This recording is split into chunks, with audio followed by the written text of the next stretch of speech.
The day Lavinia Wallace stopped hoping was the same day the town of Redrock Bluff stopped watching her door, and neither she nor the townspeople could have told you exactly when that quiet surrender had happened.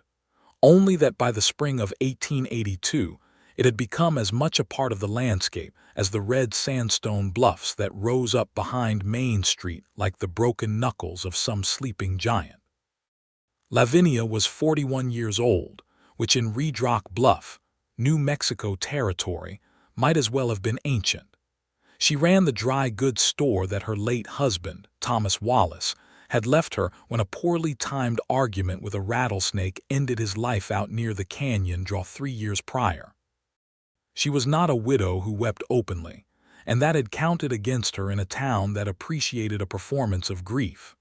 She kept the store, kept the books, kept the floors swept and the shelves stocked, and she kept herself to herself with the kind of quiet dignity that people often mistake for coldness, because it does not ask anything of them.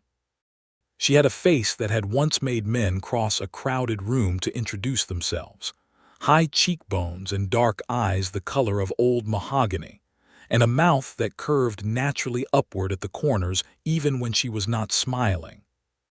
The years had drawn faint lines at the corners of those eyes, and there were strands of silver threading through her dark brown hair, and these things were not flaws, though the women of Redrock Bluff seemed to have decided long ago that they were.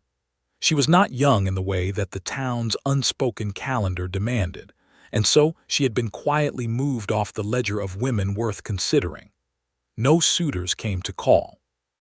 No invitations arrived from the matrons of the church social committee, not since the 3rd year following Thomas's death, when it became clear she was not going to remarry quickly and confirm the town's narrative of a respectable widow finding her footing. She had her store. She had her small house 2 lots down from it. She had a garden with tomatoes that came up stubborn and magnificent every summer, and she had a cat named Sergeant who regarded the entire world with absolute contempt. She told herself she did not mind.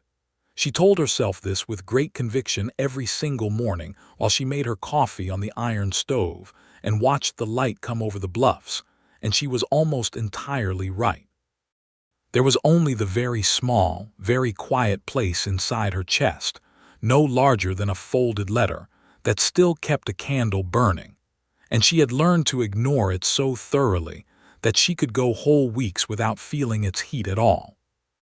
That was the state of things on the morning of April the 14th, 1882, when the stage from Santa Fe rolled into Redrock Bluff carrying 3 passengers, a mail satchel, and the particular sort of change that arrives quietly and then turns out to have rearranged everything.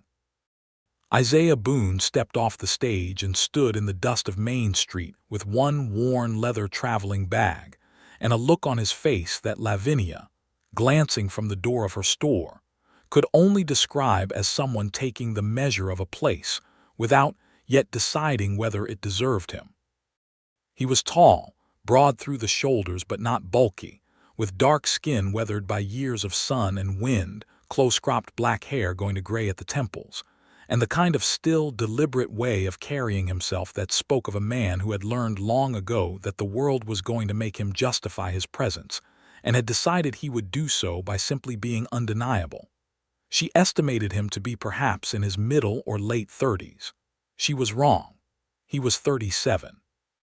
He looked up and down Main Street, squinting slightly against the morning glare. His gaze passed over the front of Wallace Dry Goods, and for just a moment it paused, and Lavinia, who had been watching him for perhaps 4 seconds too long, stepped back from the doorway and busied herself with a bolt of cotton muslin that did not need rearranging. He went to the hotel. She did not watch him go. She was absolutely certain of this because she was counting the bolts of muslin. His name was Isaiah Boone, and he had come to Redrock Bluff because his friend, a man named Carter Webb who ran the town's only livery stable, had written him a long and enthusiastic letter about opportunity in good pasture land, and the fact that the town had no proper blacksmith since old Eli Marsh had died the previous November, and a man with Isaiah's particular combination of skills and experience might do very well here. Carter was the kind of friend who wrote long, enthusiastic letters and meant every word of them, which was why Isaiah had gotten on a stage in Santa Fe, rather than staying in the territory of memory and regret where he had been living for the previous 2 years. Isaiah had been many things in his 37 years. He had been born free in Ohio, the son of a man who had walked away from Maryland at the age of 20 with nothing but the clothes on his back and a ferocious determination. He had learned blacksmithing from his father, carpentry from a neighbor, and the particular art of reading men and landscapes from 11 years of drifting through the Western territories after his wife, Rebecca, had died of typhoid in the summer of 1878 and left him with a grief so large he could only manage it by keeping in constant motion. He had worked trail drives in Texas and cattle stations in Kansas. He had ridden as a civilian scout for the Army out of Fort Selden for one long, ethically complicated year that he did not discuss unless pressed. He had seen the dispossession of the Apache people with his own eyes and had felt the weight of participating, even tangentially, in something that violated every principle his father had raised him on. He had walked away from that arrangement with his principles more or less intact and a deep wariness about institutions that asked men to participate in their own diminishment or in the diminishment of others. He was not naive. He knew what a black man arriving in a Western town could expect in the way of welcome, and he had learned to arrive in such places with his competence deployed immediately and visibly, because competence was the one language that even a resistant audience could not entirely ignore. He had also learned to read quickly which towns had enough decent people in them to make a life possible, and which ones had already decided who belonged and were not open to revision. Redrock Bluff on that first morning felt like it could go either way. He found Carter Webb at the livery, which was behind the hotel and smelled of horses and fresh hay and the particular comfort of a man who knew his work. Carter was a big, red-faced man from Tennessee who had come west in 1865 and never found a reason to go back east, and he shook Isaiah's hand with the unaffected warmth of a man who genuinely did not care what the town might think of his friendship and never had. "You made it," Carter said. "I was worried the letter might not reach you. Wasn't entirely sure you were still in Santa Fe." "I almost wasn't," Isaiah said, "but here I am. Eli's forge is still standing. His widow sold me the tools and the lot for a fair price. She moved to Albuquerque to live with her daughter. The forge needs some work, but the bones are good. I'll want to see it." "Of course you will. But first you need to know something about this town so you can decide whether you still want to stay after I tell you." Isaiah set his bag down on a hay bale and looked at Carter steadily. "Then tell me," Carter told him. He told him about the town's demographics, the roughly 300 souls who lived in or near Redrock Bluff, the ranchers who controlled most of the surrounding land, and therefore most of the town's opinion, the fact that there were 2 other black families in the area, the Morrisons who farmed out east and the widow Clement who was the best seamstress in 3 counties. He told him that the sheriff, a man named Dale Prout, was not a bad man but was primarily interested in keeping things quiet, which sometimes meant looking the other way when it should not. He told him that the town had a church, a school, a saloon called the Dusty Rose, the hotel, the livery, the dry goods store, a doctor's office, a land office, and an assay office from the days when there had been mining speculation in the bluffs. And then, because Carter was an honest man, he told him that a black man setting up a business in Redrock Bluff would encounter resistance from some quarters, and that Isaiah should be prepared for it, and that Carter himself would stand beside him when the resistance came, as would the Morrisons, and as would several others he would name when the time came. Isaiah listened to all of this. Then he picked up his bag.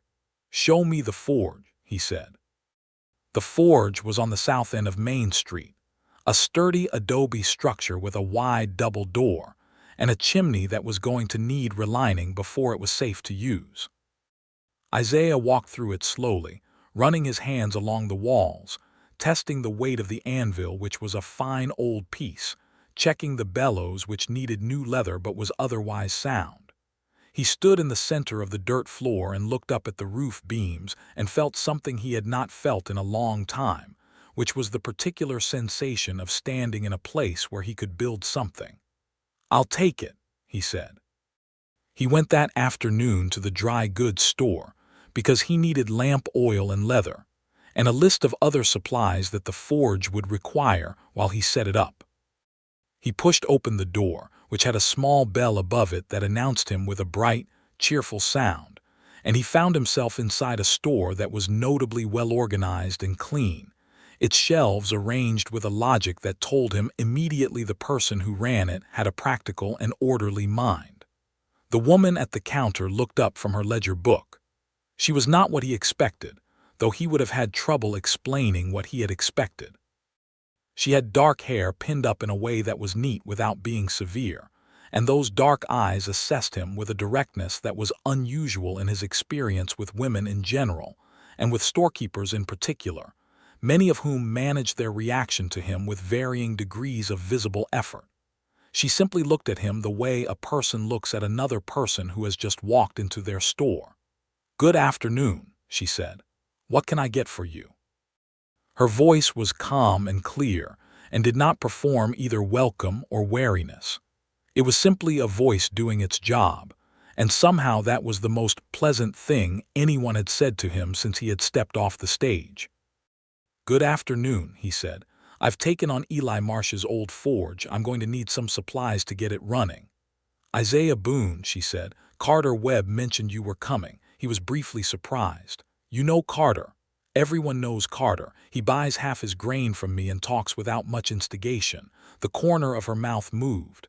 "I'm Lavinia Wallace. This is my store. What do you need?" He read her his list. She filled the order efficiently, finding everything without hesitation, pricing it fairly. She did not chat unnecessarily or make him feel observed beyond what the transaction required.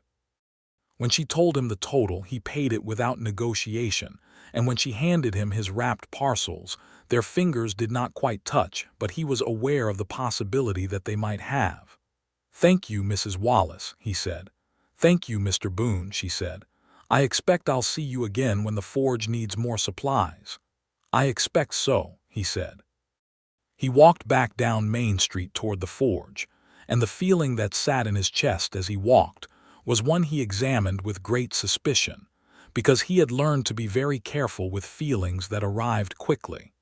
But it was there, warm and specific, and he acknowledged it privately before setting it aside to focus on work. The next morning, from the window of the forge where he was working on the flue, he could see the front door of Wallace Dry Goods 2 buildings down and across the street.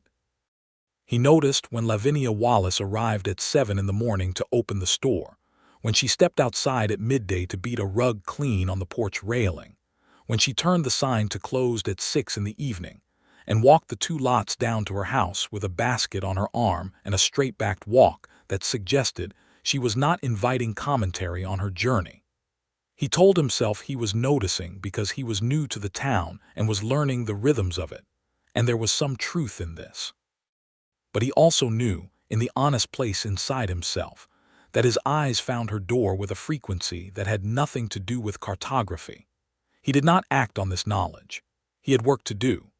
The forge took 3 weeks to make operational. During those 3 weeks, Isaiah also made himself known in the town with the methodical deliberateness of a man who understood that his presence here was going to require a sustained argument made with actions rather than words. He introduced himself to Sheriff Prout, who shook his hand with the cautious neutrality of a man who had decided to wait and see. He introduced himself to the pastor, Reverend Hiram Coles, who was a lean man from Georgia with an uncertain faith in his own charity, but who managed a relatively warm greeting. He went to the Dusty Rose Saloon once, had a beer, nodded at the men who looked at him, and left without incident, having established that he was not someone who was going to be driven out by ambient hostility. There were 3 men who made it clear they were not glad he was there.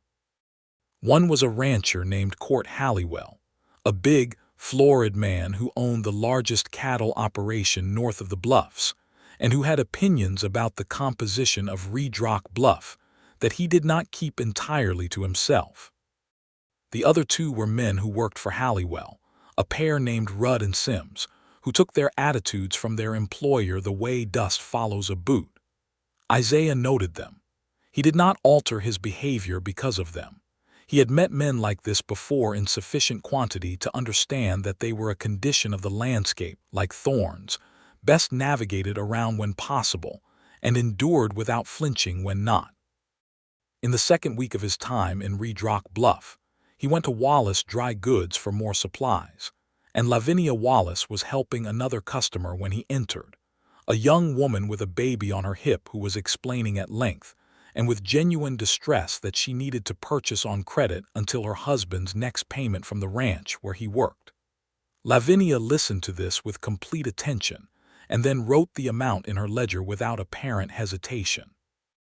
"Bring me what you can when you can," Lavinia told the young woman. "The baby needs feeding. We'll figure out the rest." The young woman thanked her with a warmth that made it clear this was not the first such arrangement. When she left, Lavinia turned to Isaiah with the same unhurried attention she gave every customer.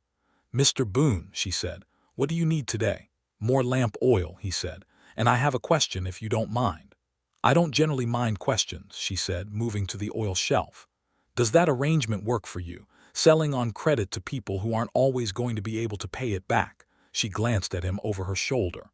"Are you asking as a fellow merchant or as a curious newcomer?" "Both," he said honestly.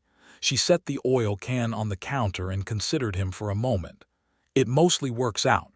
The ones who can pay eventually do.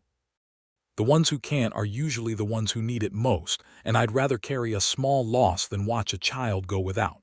She tilted her head slightly. "I imagine you think that's impractical." "I think it's decent," he said. "I wasn't expecting to find decent in a dry goods store on my second week in town." Something shifted in her expression, brief and quiet, like a light moving behind a curtain. "Well," she said, "you haven't been here very long." He smiled, and it was the first full smile she had seen from him, and it changed his face in a way that made her look away slightly more quickly than she would normally look away from an expression that was perfectly ordinary. "How much for the oil?" he asked. She told him. He paid.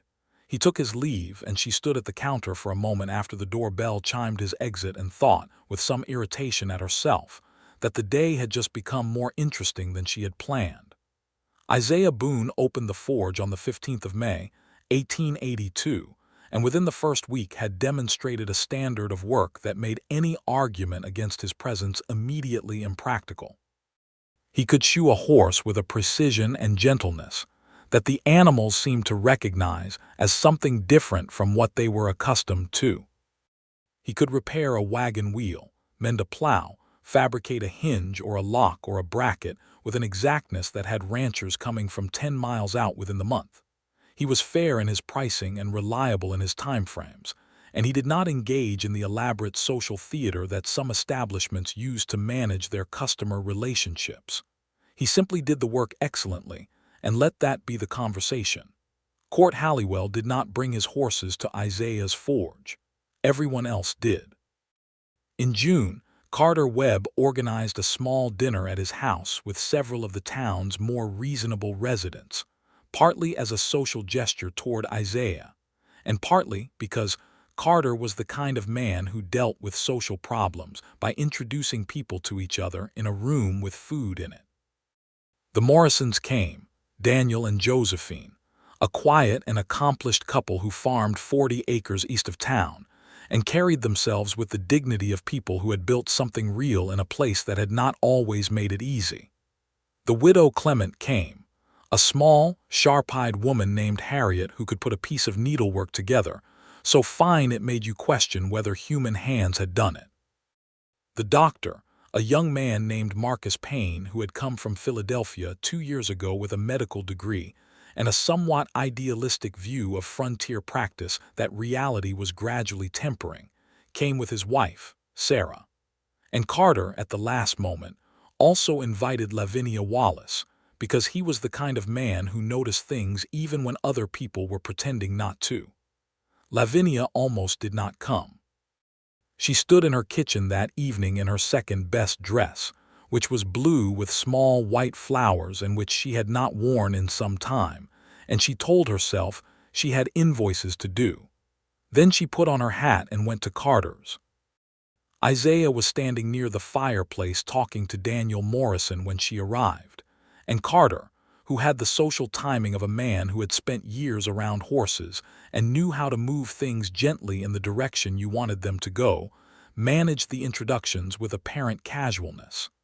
"Isaiah, you know Lavinia from the store, of course," Carter said. "Of course," Isaiah said, and the warmth that had been in his voice while talking to Daniel Morrison transferred naturally to the greeting, which was not something Lavinia had experienced in quite some time. A man who was genuinely pleased to see her at a social occasion without any ulterior transaction attached to it. "Mr. Boone," she said, "how is the forge coming?" "Better than I hoped," he said. "I had a look at your front step this week. One of the boards is going soft. I could replace it for you if you'd allow it. Professional courtesy, neighbor to neighbor," she blinked. "You don't need to do that." "I know I don't need to," he said. "I'd like to." She stood with that for a moment, this simple sentence that was not an obligation and not a performance and not a bargain. She had spent enough years in commerce to recognize when a transaction was dressed up as generosity, and this was not that. It was the straightforward thing it appeared to be. "I would appreciate it," she said. That evening at Carter's table, with its improbable combination of roast chicken and too many opinions about the territorial legislature, Lavinia sat across from Isaiah and found herself in the unexpected pleasure of a conversation that required her full attention. He had a way of listening that was complete and unhurried, and when he spoke his thoughts were clear and honest and sometimes surprising. He had read more than she would have predicted, not from any false assumption about his education, but simply because books were not always a thing she found readily in the men of Redrock Bluff. He had opinions about land use and water rights that were informed by actual experience in multiple territories. He had stories from his years drifting that were told without self-aggrandizement, which was a rarer quality than it should have been. She told him about the dry goods store, about the system she had put in place, about the challenges of supply chains from Santa Fe when the roads washed out in summer storms. She talked about the town's history as she had learned it, arriving herself 12 years ago with Thomas, who had come from Oklahoma Territory with the store's original inventory in 3 wagons, and an optimism she had found compelling at the time. She said this last part plainly, without bitterness or nostalgia, just as fact, and he accepted it as fact without flinching or trying to fill the space it left with reassurance. "Did you like it here?" he asked, "when you first came?" "I did," she said. "The bluffs are beautiful. Have you been up to the top yet?" "I haven't." "You should. The whole territory spreads out below you and it feels like a different thing than it does from down here, larger and kinder somehow." He looked at her across the table, and she became aware, in the small, quiet way that awareness arrives sometimes, that he was looking at her as a person one might want to know better, not as a customer or a neighbor or a respectable widow, or any of the categories the town had placed her in. He was looking at her the way you look at something rare that you have unexpectedly encountered in an ordinary place. She looked back at her plate and ate a bite of chicken, and the small candle that lived inside her chest, which had been banked down very low for a very long time, produced a slightly larger flame than it had in some months. He replaced the board on her front step 3 days later. He did not announce it. She arrived at the store in the morning and it was done, the old soft wood replaced with a clean piece of pine cut and fitted perfectly, the nails set flush. There was a note folded and tucked under the new board's edge, and she had to get down on one knee to retrieve it, which made her feel briefly ridiculous, and then she unfolded it and read, "Done. The board I pulled out was on the verge of going through entirely. You should also check the right side porch post. It looks like something has been at the base of it. She stood up and examined the right porch post. He was correct. Something had been chewing at the base, possibly a ground squirrel, and the wood was compromised. She went inside and wrote him a note on a piece of paper torn from the bottom of an invoice, thanking him for the step and telling him about the post. And she took it to the forge herself at midday because she told herself it was on her way to the post office anyway, which was partially true in the way that many things one tells oneself are partially true. He was at the forge working on a piece of iron, which he was drawing out at the anvil with the steady, unhurried rhythm of someone who had made this motion 10,000 times and found in its repetition not boredom but precision.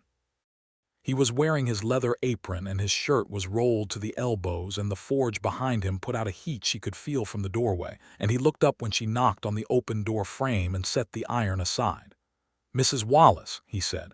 "I came to say thank you," she said, and handed him the note. He read it. "I can look at the post this week." "You don't have to.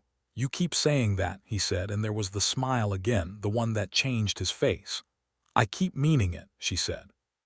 "I know," he said. "I'll look at it anyway." She went back to the store.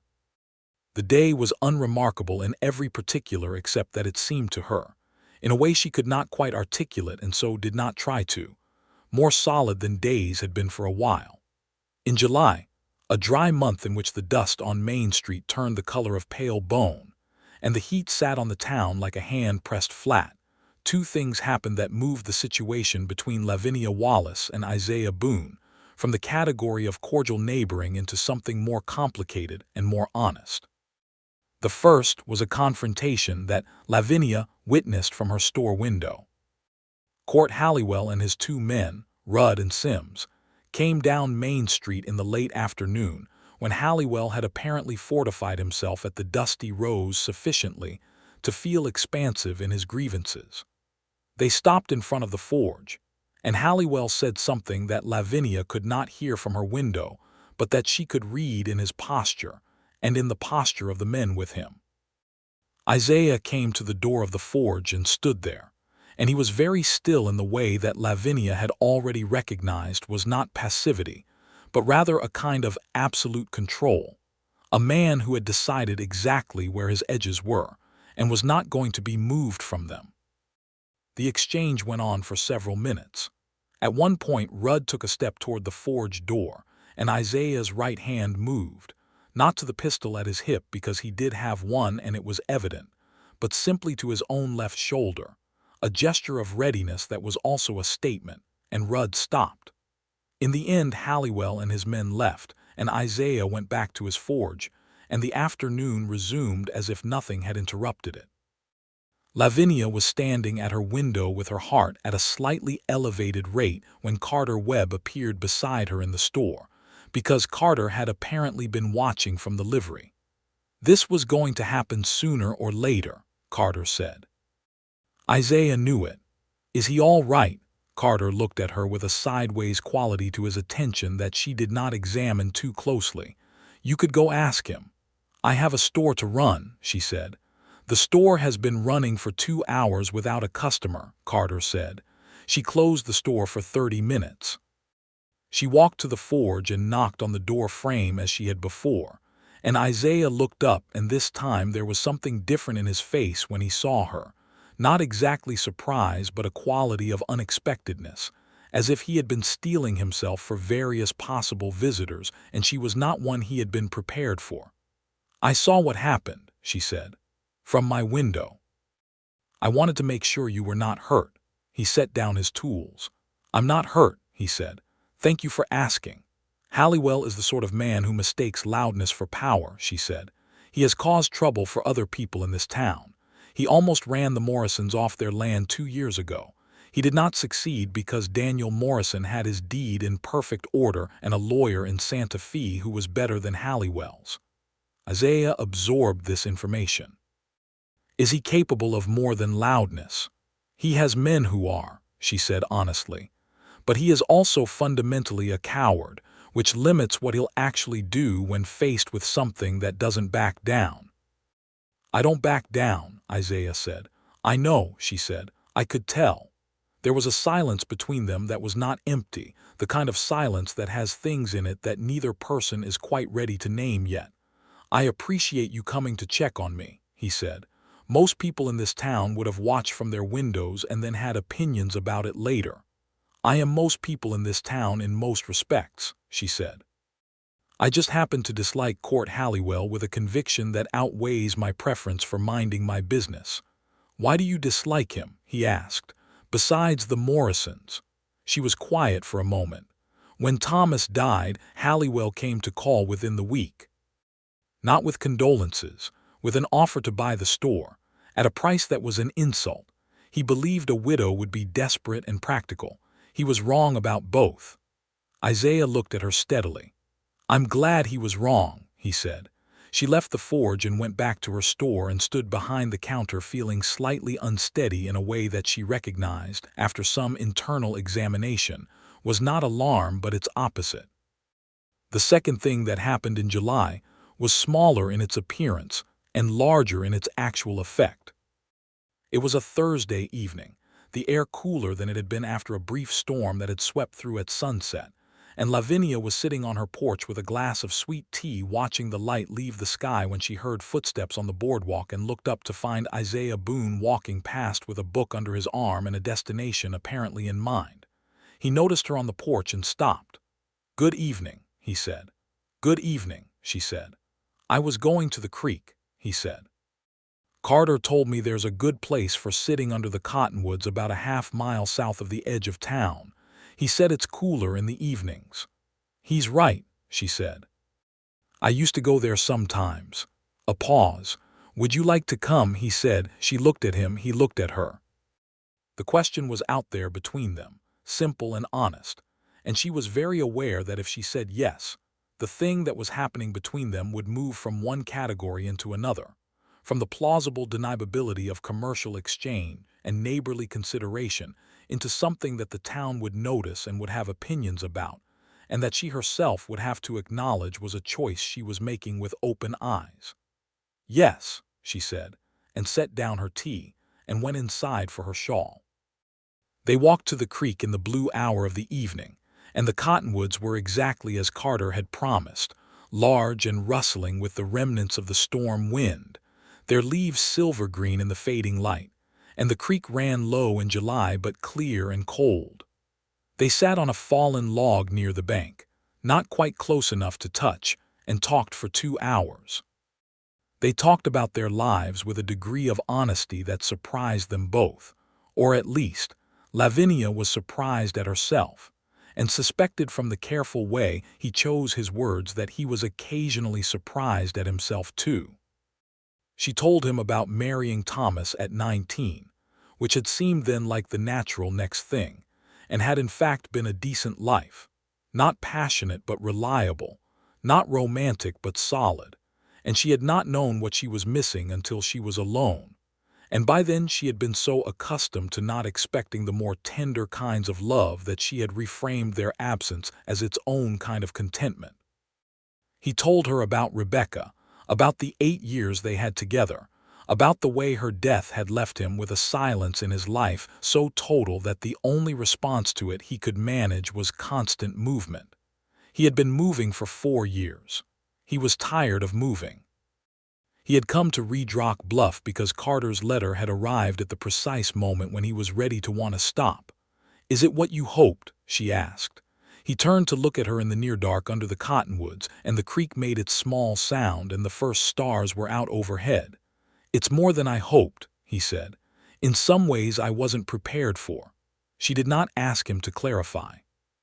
She knew what he meant, and the knowing of it moved through her like a warm current, because she was 41 years old and had learned to be accurate about her own feelings rather than dramatic about them.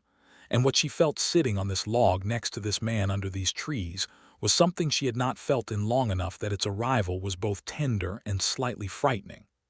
We should probably go back before it's full dark, she said. Probably, he said, and made no move to rise. They sat for another 20 minutes. Then they walked back to town in the dark, and at her porch he said good night with a formality that was gentle rather than cold, And she went inside, and Sergeant the cat observed her from the settle with his usual contempt, and she went to bed and lay awake for a while in a pleasant and somewhat bewildered state. The town, predictably, noticed. Small towns in 1882 were organisms of formidable observational capacity, and Redrock Bluff was no exception. The fact that Lavinia Wallace had been seen walking with the new blacksmith toward the creek on a Thursday evening was information that traveled the length of Main Street by Friday noon, losing nothing in the transit. The reactions were various. Carter Webb was pleased, in the way of someone who had perhaps had a small thought in the back of his mind when composing his letter to Isaiah. The Morrisons, when Josephine heard about it from Harriet Clement, exchanged a glance that meant something warm and said nothing out loud. Several of the ladies of the church social committee had opinions that ranged from disapproving to scandalized, with the disapproval generally attaching to Lavinia's age and the scandal to Isaiah's race, and these reactions revealed more about the ladies than they did about either of the principals. Lavinia was aware of the talk. She had been aware of the town's opinions about her for long enough that they produced in her not shame but a kind of steady impatience. She was 41 years old. She was a widow. She had run her own business for 3 years with competence and integrity. She did not feel that she owed this town an explanation for who she walked with in the evening. She told Isaiah about the talk on the following Monday, because it seemed important that he should know it was happening and should have the opportunity to form his own view of it. They were both at Carter's for a meal again, this time just the three of them, and when Lavinia mentioned the talk, Isaiah's expression remained entirely composed. "I know about the talk," he said. "Rudd made a point of informing me when he came to pick up a repaired hinge this morning. He delivered the information with his particular brand of charm." "What did you tell him?" Carter asked. "Nothing that requires repeating," Isaiah said, and there was something in his voice that was very quiet and very final, and Carter, who was a perceptive man, let the subject close. "Are you bothered by it?" Lavinia asked Isaiah directly. He looked at her across the table. "I've been black in America for 37 years, he said. "I'm familiar with the experience of people having opinions about who I should be and where I should go. It doesn't stop me from living how I choose to live." "Good," she said, "because I've spent 3 years being defined by this town as the decent but irrelevant widow down the street, and I find I'm less interested in their definitions than I used to be." Carter refilled everyone's coffee with the air of a man who is trying very hard not to look pleased with himself. August came in hot and relentless, the way New Mexico Territory Augusts did, and Isaiah and Lavinia fell into the habit of walking to the creek on Thursday evenings when the work was done, and sometimes on Sunday afternoons as well. And sometimes he came into the store not for supplies, but simply to lean on the counter and talk for half an hour while the afternoon emptied out. And she would turn the closed sign on the door and make coffee on the small stove in the back room, and they would sit at the little table she used for her bookkeeping and talk about anything, everything. She lent him books from her small collection. He returned them with notes tucked inside, marginal observations written in his precise, self-taught hand on small slips of paper that she kept in the box where she kept Thomas's letters, not because the two things were the same, but because the box was where she put things she wanted to keep safe. He taught her to identify the different qualities of iron at the forge, to understand what the color of heated metal told you about its readiness. She taught him the supply chains of the territory, who sold reliably, and who inflated prices before delivery, and how to negotiate from a position of informed patience. He came to her with the accounts of the forge after the first 2 months, and asked her to look them over, not because he needed help managing them, but because he wanted her professional opinion, and she gave it, finding 2 adjustments that would save him considerable money on quarterly orders, and the expression on his face when she showed him was not surprise at her capability, but satisfaction, the satisfaction of having his belief in her confirmed.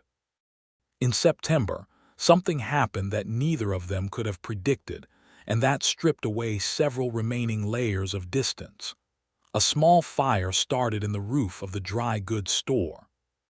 It began with a lamp left burning too near a low rafter, and by the time Lavinia smelled smoke from her house 2 lots down and ran back to the store, the corner of the roof above the back room was well alight.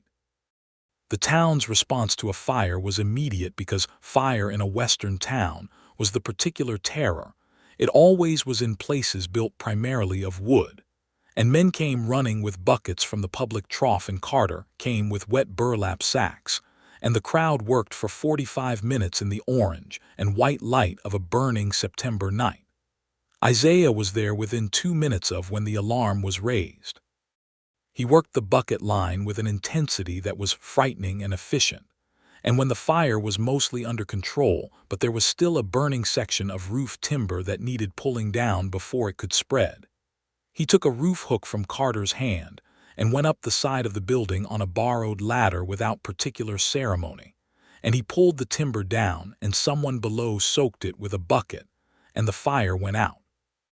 He came down the ladder with a burn on his left forearm where a falling ember had found the gap between his glove and his sleeve, and he was blackened with smoke and his eyes were streaming from it. And Lavinia, who had been standing in the street watching with her hands pressed together so hard her knuckles were white, met him at the foot of the ladder. "You're hurt," she said, taking his arm before she had thought about whether that was a thing she was doing. "It's small," he said. He looked at the building.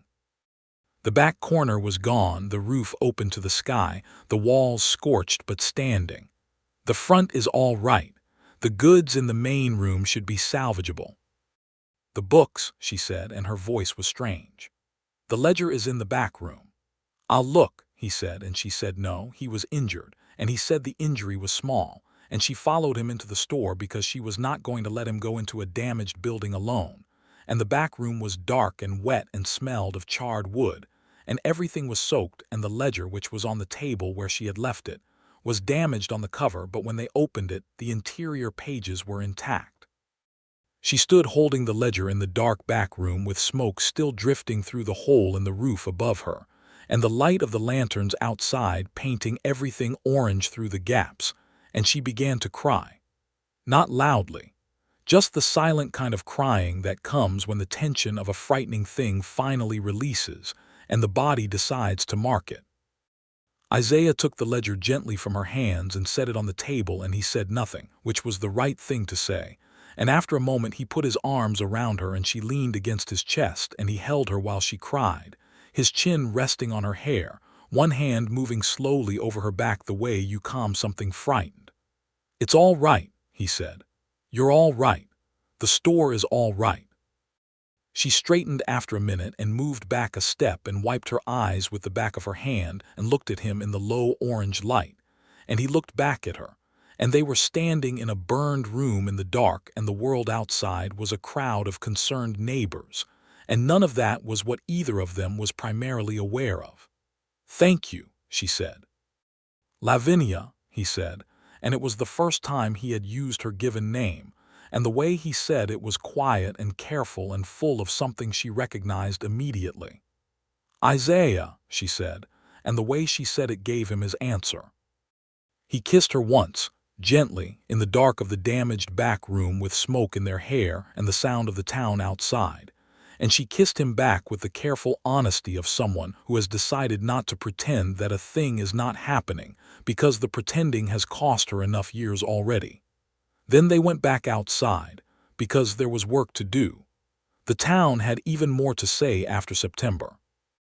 The fire had been witnessed by approximately 40 people, and what happened after the fire had been witnessed by fewer, but was still sufficient. Lavinia Wallace was not unaware of the shift in how some people looked at her when she walked down Main Street, and it produced in her the same steady impatience it always had, with the additional quality of not caring even slightly, because what she had was worth considerably more than the approval of people who had already decided she was past the point of being interesting. The repair of the store took 3 weeks. Isaiah organized it with the same methodical competence he brought to everything, finding the timber from a sawyer he knew south of town, making the metal hardware himself, enlisting Carter and Daniel Morrison for the labor, working evenings and early mornings before the forge opened, so the store could reopen as quickly as possible. Harriet Clement brought food to the workers every day, small and sharp, and clearly approving of the project. Josephine Morrison helped Lavinia sort through and clean the damaged goods. On the day the roof was finished and the back room was repaired and the store was clean and the shelves were restocked, Lavinia cooked dinner at her house for the first time in longer than she could remember actually caring about the cooking. And she invited Isaiah, and he came, and they sat at her small kitchen table in the lamplight with a meal that was genuinely good because she was a competent cook who had decided to try. And they talked and laughed, and Sargent sat on the windowsill and regarded Isaiah with the specific contempt he reserved for people he was not yet prepared to admit he tolerated. "He hates me," Isaiah said, looking at the cat. "He hates everyone," Lavinia said.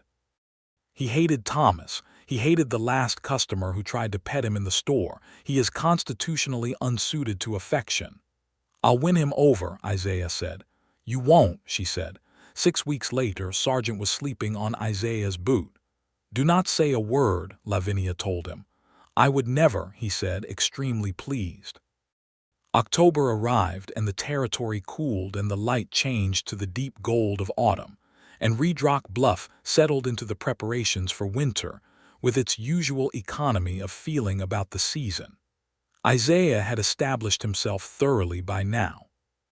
The forge was not merely operational but essential, and his reputation for quality and reliability had traveled far enough that he had work scheduled 2 months ahead. He had quietly become the person that several of the smaller ranchers preferred to deal with, the ones who did not take their cues from Court Halliwell, and who had noticed that a man who turned out excellent work and charged fair prices was a man worth having in a community regardless of any other consideration. Halliwell remained a presence. His men continued their occasional passes in front of the forge, and there had been one more confrontation in October that ended with Sheriff Pruitt having a conversation with Halliwell that apparently left the large rancher with a clearer understanding of what the sheriff was, and was not prepared to overlook in the interests of keeping the peace. And the confrontations became rarer after that, though they did not disappear entirely.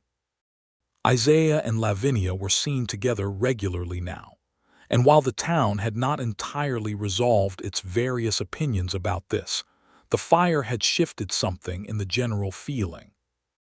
It is difficult to maintain the argument that someone does not belong when that someone has just risked himself on a ladder to save your neighbor's roof, and the town, which was not uniformly bad but which had been lazy about what it was prepared to accept, was gradually making its adjustments. On a Saturday evening in October, Isaiah asked her to walk with him up to the top of the bluffs. "It's a harder climb in the evening," she said.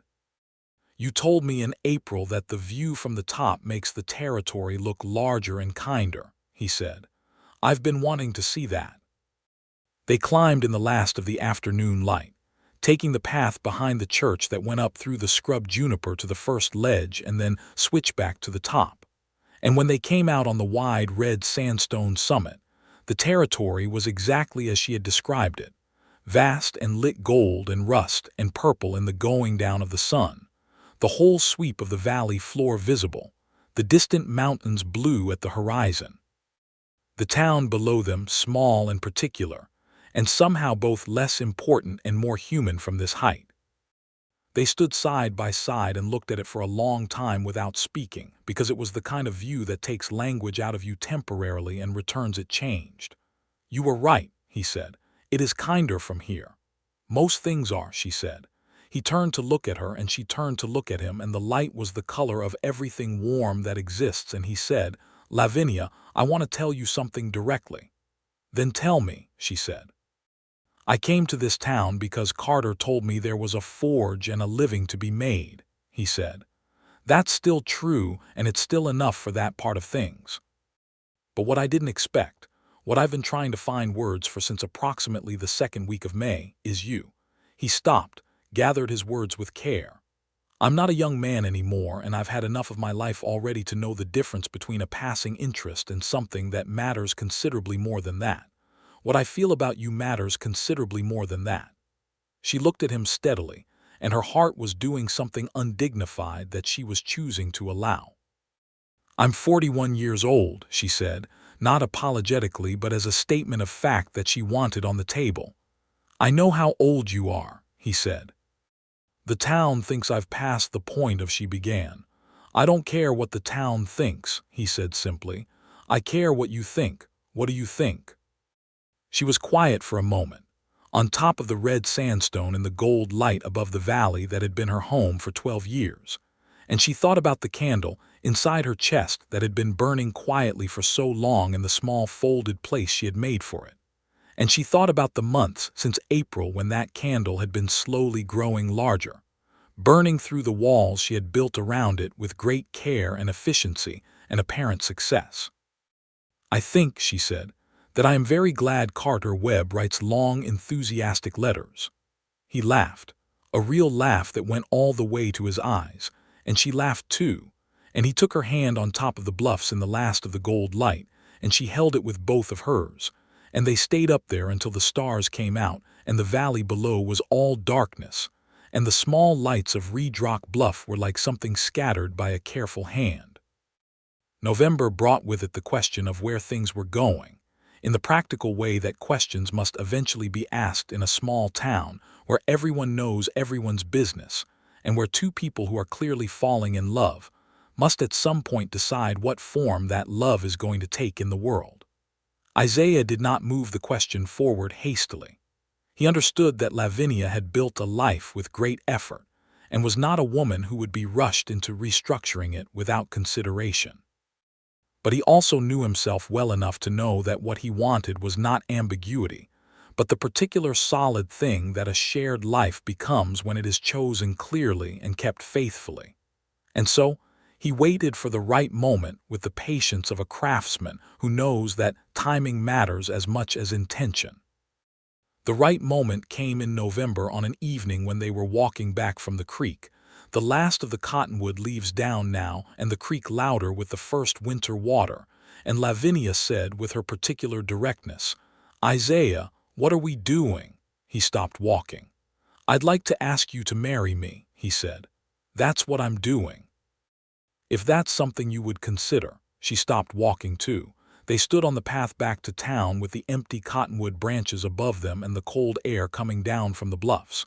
"You would stay here," she said. "In Redrock Bluff. I have a forge," he said, "and more importantly I have a reason to stay. There are people in this town who will make it unpleasant," she said. "There are people in this town who already have," he said. "I'm still here. It's not going to be simple," she said. "No," he said. "I don't expect simple, I expect real." She looked at him in the cold November evening on the path between the creek and the town where she had lived for 12 years, and she thought about real, about what it meant and what it cost and what it was worth.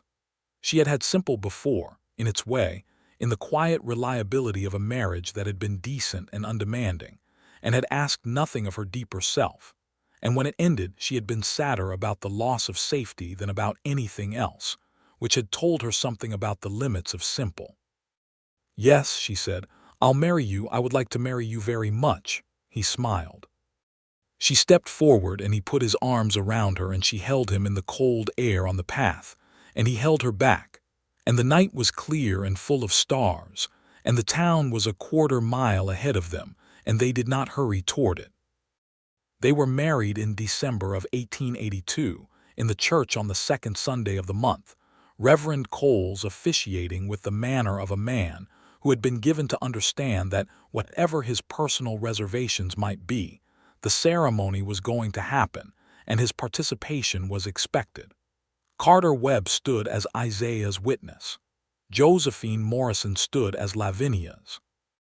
Harriet Clement wore her best dress and wept throughout the ceremony with the uninhibited emotion of a small, sharp woman who kept a large heart under considerable discretion.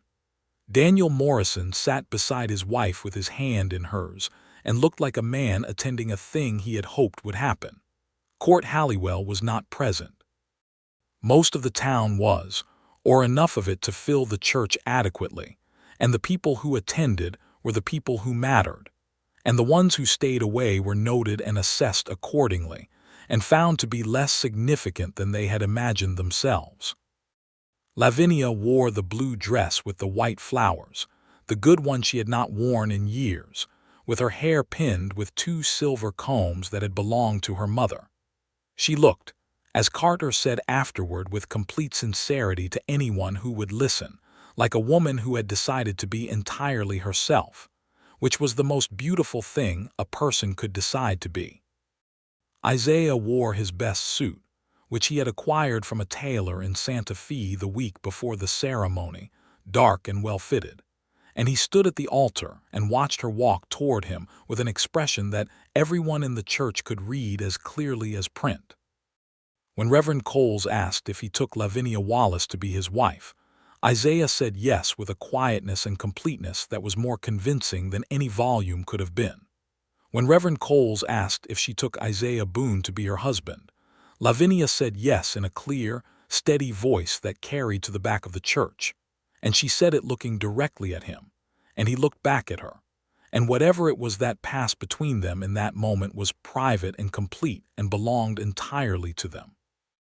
They moved into Lavinia's house, which was larger than the small room Isaiah had been renting near the livery, and the first weeks of their marriage were full of the particular negotiations and discoveries of 2 people who have become accustomed to their own solitude learning to share space. He had more books than she had room for, and they built another shelf together in the evenings. She had a habit of reorganizing the kitchen every 6 weeks that he found baffling but endearing. He was up before dawn, and she was up 40 minutes later, and they developed a morning ritual around the coffee pot and the iron stove that became the best part of both their days without either of them formally deciding this. Sargent relocated his sleeping arrangement to Isaiah's side of the bed, which Lavinia pretended to find irritating and which actually delighted her. The forge continued to thrive into the winter months, and the dry goods store had its best December in 3 years. The combination of a repaired building and Lavinia's native competence producing a Christmas season that put the books in better shape than they had been since before Thomas died. They kept the businesses separate and the accounts separate, and they talked about the finances of both over dinner with the honest and practical engagement of 2 people who respected each other's intelligence. And there was a kind of pleasure in this that went beyond the practical, the pleasure of being taken seriously by the person who knows you best. In January, a thing happened with Court Halliwell that resolved itself finally and without particular drama. Halliwell had been extending himself beyond his means for some time, as large men with insufficient self-knowledge often do, and in the early weeks of 1883, his cattle operation fell into a financial crisis that the banker in Santa Fe declined to extend him further credit to cover. The ranch did not fail entirely, but it contracted sharply, and Halliwell, who had been defining himself by the size of his operation, became a smaller man almost overnight. He left Reedrock Bluff in February, taking Rudd and Sims with him to somewhere in Texas, and his absence produced in the town a kind of quiet exhale. The relief of a room after a loud and unpleasant noise has finally stopped. Isaiah and Lavinia watched him go from the porch of the forge on the morning the wagons left, and they did not say anything particular about it because there was not much to say.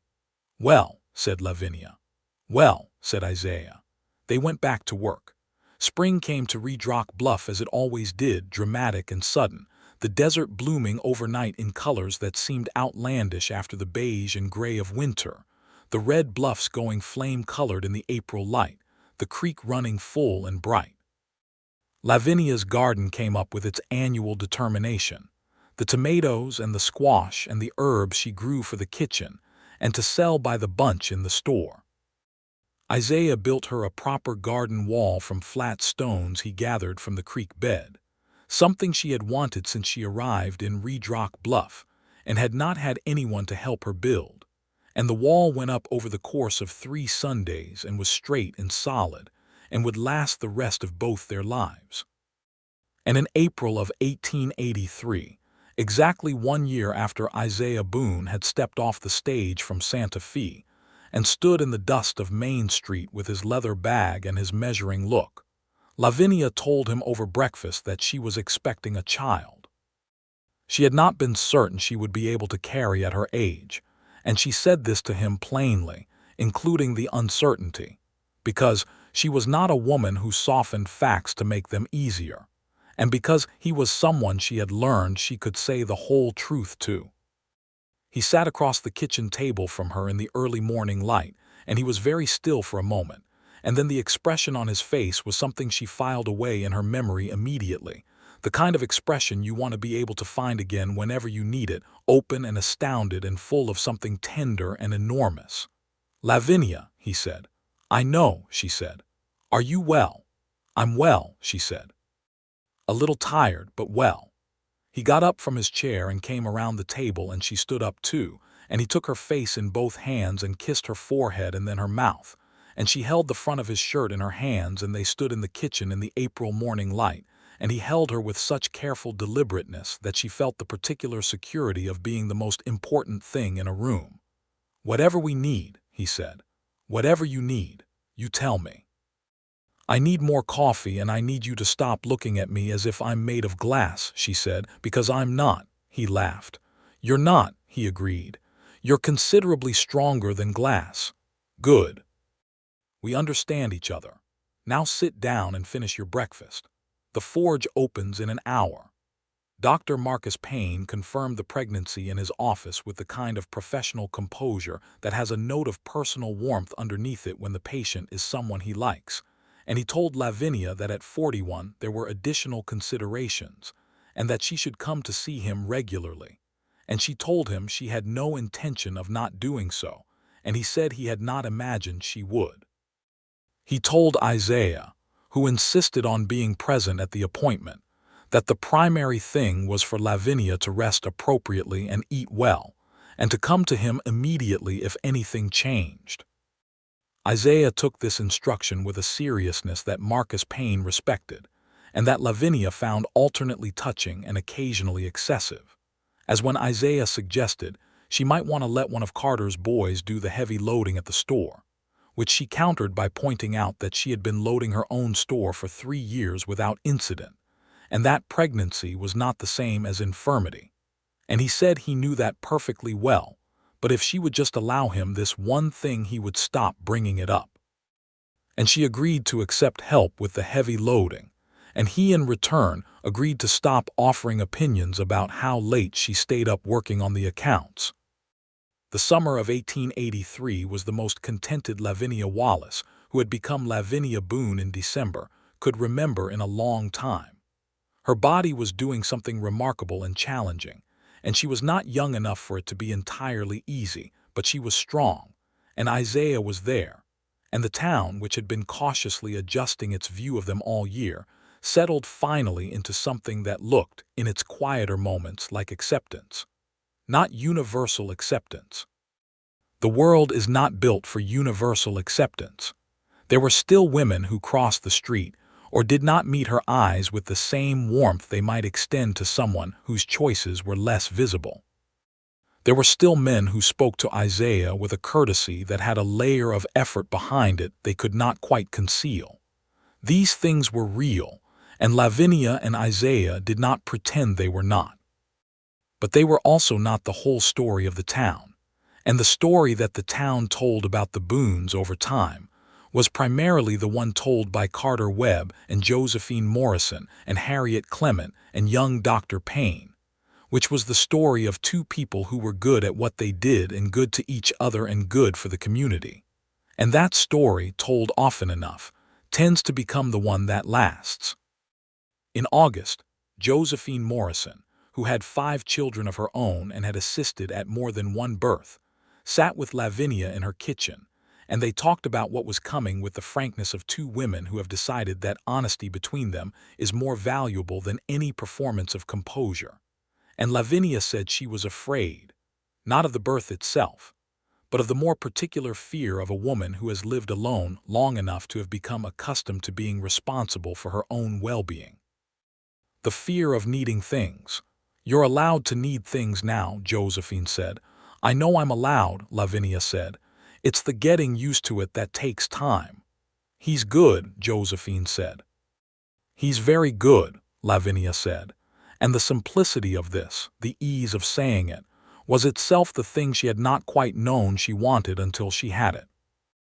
Isaiah spent the summer mornings, before the forge heat became total, reading everything he could acquire about infant care and the management of difficult pregnancies in older mothers, obtaining pamphlets from Marcus Payne and a book from Santa Fe that had arrived in a paper parcel, and that he read in the evenings while Lavinia sat across from him with her own reading. And she would look up sometimes to find him frowning at a medical text with the same complete attention he gave to a difficult piece of metalwork. What does it say? She asked once. It says that women of advanced maternal age are frequently more resilient than anticipated and that a good constitution and a regular life are the best preparation, he said. Advanced maternal age, she repeated. Those are the book's words, he said. I'm going to have opinions about those words, she said. I expected that, he said, turning a page. Their son was born on the 22nd of October, 1883, with Marcus Payne attending and Josephine Morrison and Harriet Clement present, and Isaiah in the kitchen because this was 1883 and there were things expected, though he made his complete lack of interest in convention perfectly clear to everyone and only remained in the kitchen because Lavinia told him it would be fine and that she would shout if she needed him, and she trusted Josephine and Harriet with her whole heart. And he honored that. The birth was long and hard, and Lavinia was magnificent throughout it in the way that people are magnificent when they are required to be and have the character for it, which she did. When Harriet Clement came out to the kitchen and told Isaiah he could come in now, he was across the house in the time it takes to say it. Lavinia was tired in a way that went all the way through her, but she was upright against the pillows and she was holding their son. And when Isaiah came to the bedside and she placed the baby in his arms, the expression on his face was the one she had filed away in April multiplied by everything warm in the world. The baby was small and perfect and furious with the indignity of his situation, a round red face and dark hair, and hands that gripped Isaiah's finger with a determination that seemed to have come from both parents. He's strong, Isaiah said. He is extremely opinionated, Lavinia said. Already. I don't know where he gets it. Isaiah looked at her and she looked at him, and they were both laughing softly in the lamplight of the bedroom with the October night outside and the baby between them. They named him Samuel Thomas Boone. Samuel because Isaiah had always liked the sound of it, and Thomas for Lavinia's late husband, because she said it was right to mark continuity, and because Thomas had been a decent man who had not deserved the rattlesnake and who had, after all, built the store that had kept her standing. And Isaiah agreed completely, because he was a man large enough to hold the full complexity of a life that included histories he had not been part of. Carter Webb brought whiskey to toast the arrival and cried, which he did not admit to, but which everyone present witnessed. Josephine Morrison brought a blanket she had made over the summer in colors that she said matched the territory, deep red and gold, and the pale blue of the high sky. Harriet Clement brought a small pair of knitted socks and a card written in her precise needleworker's hand that said, "Welcome to Redrock Bluff, Samuel Boone. You are already very loved." Dr. Payne declared mother and child in excellent health and told Isaiah, who had perhaps been the most anxious person in the house for the preceding several hours, that Lavinia had come through it with flying colors and that he should go home and sleep. "I am home," Isaiah said. "Oh," said Marcus, who had forgotten for a moment. "Yes." "Of course. Well, go to sleep then." Lavinia recovered quickly, because she was constitutionally difficult to keep down, a fact that amused Isaiah and that he was careful never to argue with because he had learned that the correct approach to Lavinia's determination was to ensure she had appropriate support for whatever she was determined to do rather than to suggest the determination itself was the problem. By December, the dry goods store was back to full operation, with one of Carter's boys, a reliable 16-year-old named Henry, helping with loading and with tending the store when Lavinia was in the back with Samuel.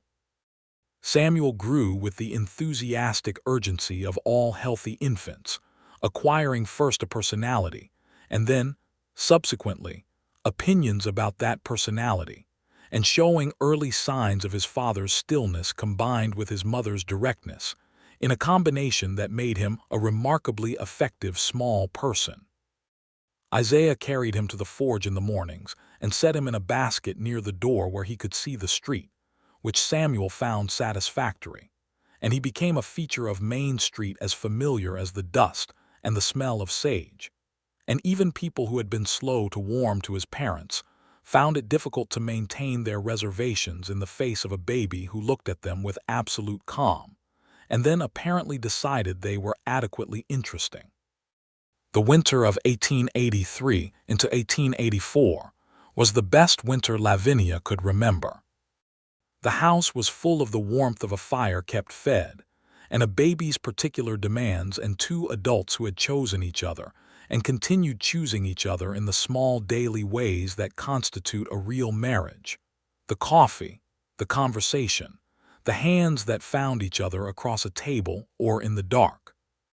There were difficult days, the fatigue of a baby who did not always sleep, the strain of managing two businesses with a small child, the persistent low-grade challenge of being what they were in a town that was still working out what to make of them.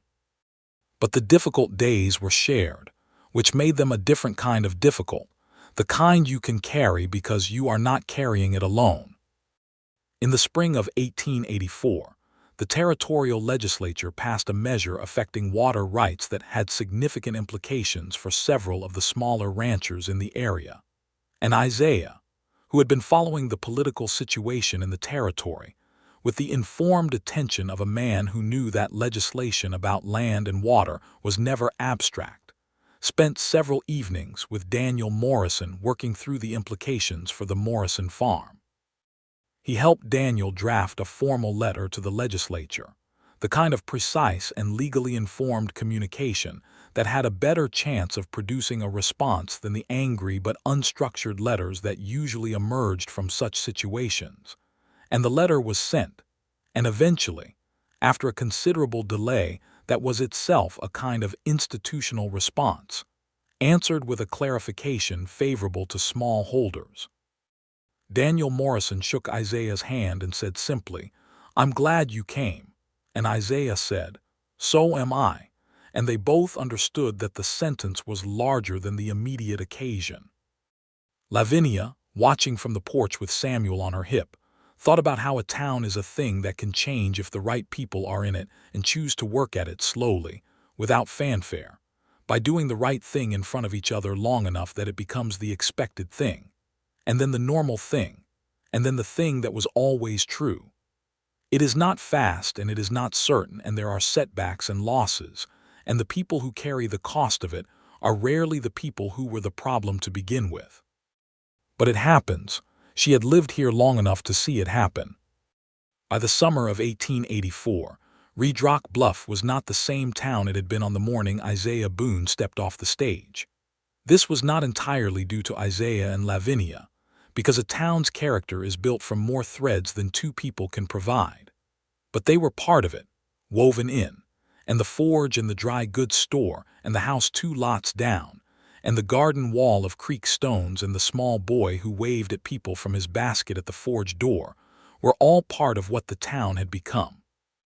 Harriet Clement's eyesight began to fail in the late summer of 1884, and this was a crisis because Harriet's work was her livelihood and her identity. And when she told Lavinia about it with the compressed stoicism of someone determined not to make their trouble visible, Lavinia did not accept the stoicism as the end of the conversation. She went to Isaiah, who went to Marcus Payne, who knew of a specialist in Santa Fe, and the trip was organized and the examination happened. And the news was not as bad as Harriet had feared. A correctable element combined with something that required management, and spectacles were procured that restored a significant portion of what had been lost. Harriet Clement cried when she put them on and could see clearly again, and then was embarrassed about crying. And Isaiah told her that being moved by something true was not something to be embarrassed about, and she looked at him through her new spectacles with an expression that was much too dignified to be called fond but functionally identical to it. In the autumn of 1884, Lavinia discovered she was expecting their second child. She told Isaiah at breakfast again, which had become their time for significant information, because the morning light was good and the coffee was hot, and they were both at their best before the day got complicated.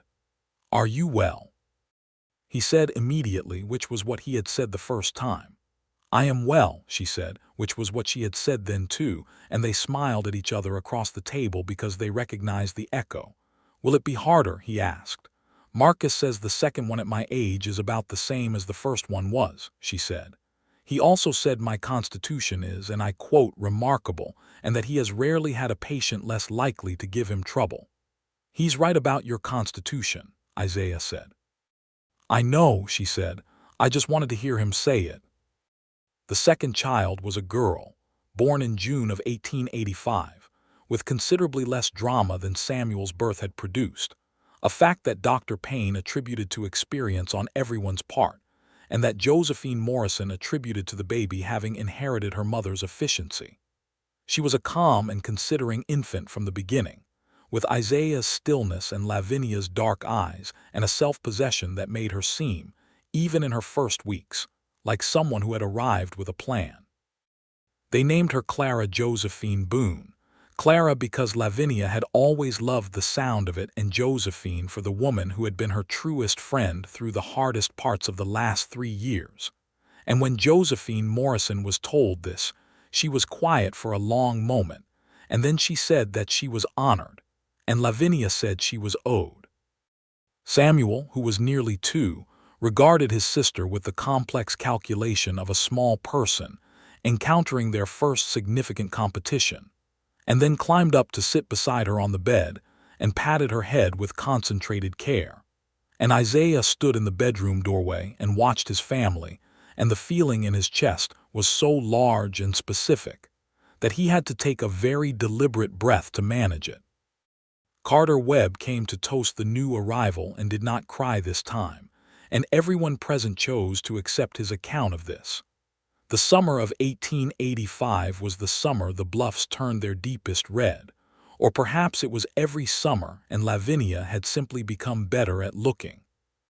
She would stand sometimes in the early mornings before the house was fully awake, in the garden she had kept for 12 years, with the creek stone wall around it and the tomatoes coming up strong, and she would look at the red rock rising behind the town in the new light, and she would think about the woman who had stood in this same garden 3 years ago with her candle burning low and her door unwatched, and her conviction that she was past the point of the kind of life that held what she now held. The town had stopped watching her door. The town had moved on and filed her away and decided she was done with the kind of story that people tell. And then a man had stepped off a stage and watched her door with a consistency and attention she had not asked for and did not expect and could not, in the end, refuse. And she was glad, with a gladness that went all the way down, that she had not refused it. She heard him behind her before she saw him, the particular rhythm of his step, and she turned, and he was there in the early morning with Samuel on his hip and Samuel's hand full of one of Sargent's escaped toys, a ball of yarn that had been redistributed to the child at some point in the ongoing negotiation between cat and toddler. "Clara's still sleeping," he said. "I thought you might want company." She looked at him in the morning light with the Bluffs behind him and the garden around her and the town beginning its day beyond the garden wall, and she thought, "This is what it looks like, the real thing. Not the simple thing, not the easy thing, but the real thing, chosen and built and tended, full of work and weight and the particular beauty of a life that knows what it has. "I always want your company," she said. He came and stood beside her, and Samuel reached for a tomato plant and was redirected and complained about this in the specific register of a child who finds injustice everywhere. Lavinia took her son from Isaiah's hip and pointed out the tomato and explained, for the fourth or fifth time, why we did not pull the plants, and Samuel regarded her with an expression that said he was considering her position and had not yet found it convincing. Isaiah's hand found hers and she held it, there in the garden in the early morning of a summer that was exactly as good as it looked, and the bluffs were red above them and the town was waking below them, and their daughter slept inside, and the cat was somewhere doing something contemptible, and the forge was waiting and the store was waiting, and the whole of the life they had made was waiting, solid and real and entirely theirs. The years that followed were the years of building, the steady accumulation of a life that is not dramatic in its architecture, but is indisputably true. Isaiah expanded the forge in 1886, adding a proper workshop where he taught two of the younger men in town the craft, one of whom was Henry from Carter's livery, who turned out to have a gift for metalwork that had been waiting for something to develop it.